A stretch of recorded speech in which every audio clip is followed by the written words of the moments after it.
Hi மக்களே, வாங்க இன்றைக்கி நம்ம வீட்டில் கத்திரிக்காய் புளி மண்டி பார்ப்போம். 10 சின்ன வெங்காயத்தை எடுத்து நல்லா அரிஞ்சு வச்சுக்கோங்க. நல்லா குறுக்கு வாக்கில் வெட்டி வச்சுக்கோங்க.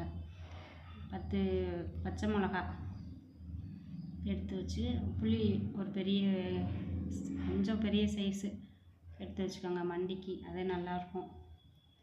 கத்திரிக்காய், உருளைக்கிழங்கு இது ரெண்டையும் நம்ம அரிஞ்சுக்குவோம். ஒரு உருளைக்கிழங்கு போட்டிருக்கேன், 1/2 கிலோ கத்திரிக்காய் சேர்த்துருக்கேன். வாங்க எப்படி செய்யலான்னு பார்க்கலாம்.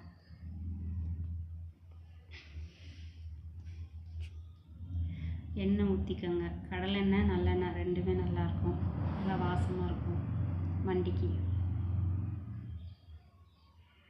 எண்ணெய் சூடாகணுன்னா கடுகும் வெந்தயம் போட்டு பொரிய விட்டுக்கோங்க.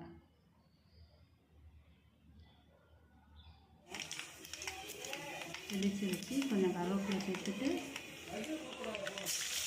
பச்சை மிளகாயும் வெங்காயத்தையும் போட்டு நல்லா வதக்கணும். நல்லா பொன்னிறமாக வதக்கணும்.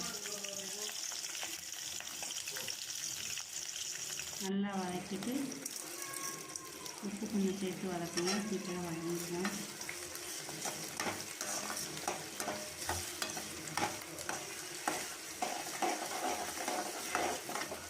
நல்லா வதங்கிடணும். கத்திரிக்காயும் உருளைக்கிழங்கையும் அரைச்சி வச்சுருக்கையும் சேர்த்து நல்லா வதக்கணும்.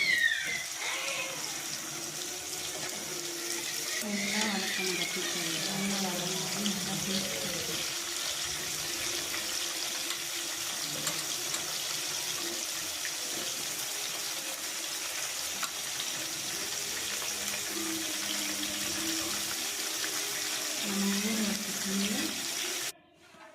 ஊற வச்ச புளியை நல்லா கரைச்சிக்கணும். கையை வச்சு நல்லா கரைச்சிக்கிட்டு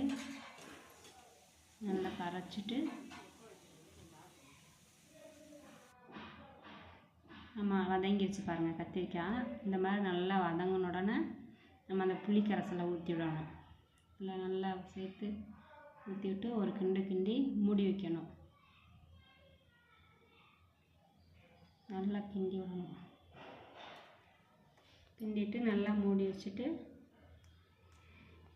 ஒரு 10 நிமிஷம்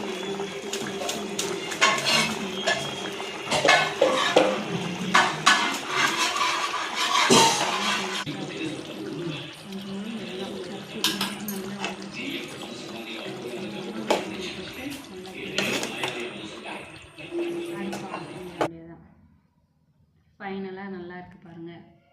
மண்டி பழைய கஞ்சிக்கெலாம் நல்லாயிருக்கும். வாங்க சாப்பிடலாம்.